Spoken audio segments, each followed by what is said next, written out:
That Night by Megan Hawkins, aged 11. Runner-up in the Yorkshire Festival of Story 2021 Children's Story Competition, judged by Michael Morpurgo.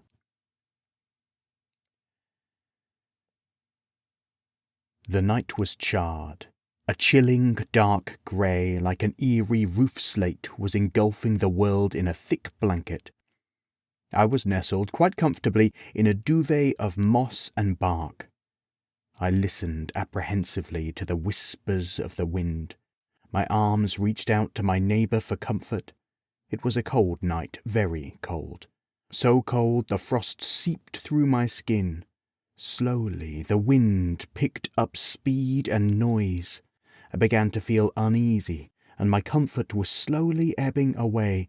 I felt like something was going to happen, something big, very big. The wind kept its incessant howling, and I stayed, my arms wavering and blowing in the harsh breeze.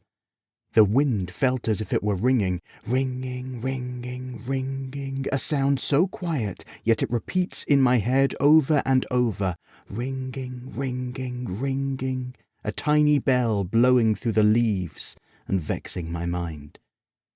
But then... You fancy me mad, I bet, how I heard the ringing of the wind. However, it is just my long years of listening to the noises of the forest. My experience has wizened me and made me feel the woods. But see, a light in the distance, a light to warm me and make me at ease. Oh, if I could move, I would be running, sprinting towards that light. I practically reached out towards it. "Come," I called. "Come, warm me and my neighbours, come and brighten our night." I was desperate, you see, for the wind and the cold were so excruciatingly unbearable. But then it was as if the flicker of light had listened, for it started to come towards me. The light seemed to be taking a young man with it as it moved, and the young man had a dog. It was closer now. I called, "Come, stay a while, I am so tired." I reached down a loving branch to welcome the man and his dog. I felt an incandescent love for that light, so beautiful it was. The man saw my branch as I lowered it in greeting, and did the most peculiar thing. He jumped, startled and recoiled. What had I done? I tried again, my branch welcoming him, asking him to stay. He jumped again and tripped. His shivering body fell flat to the ground. I was startled. Why was he so terrified?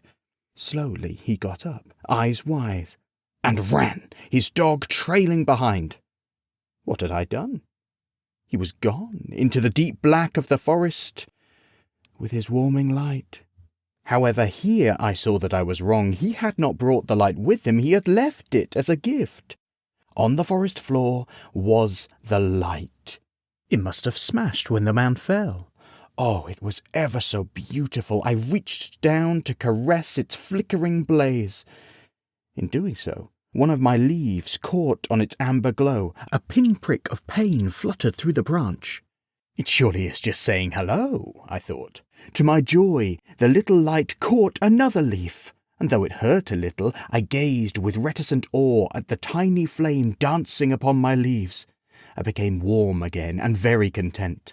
The light pranced its way up my branches, catching each leaf with a short, painful tingle. Oh, it was bliss, and I watched it spread warmer and warmer until it found a branch to dance on. Ouch! What pain and heat!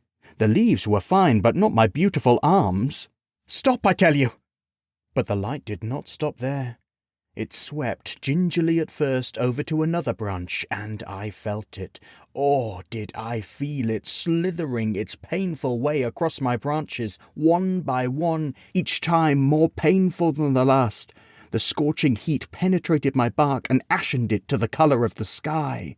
It danced and pranced and showed off all over me, and I could no longer contain my pain. I howled louder than any other tree and flapped my remaining branches. It hurt so much, it was so unbearable, I could contain myself no longer.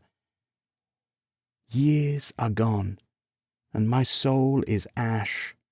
I am but a blackened tree stump. My own ignorance led me to my fate. My own fault. I admit to my crime, my own stupidness. I lie now in regret of that night. That night.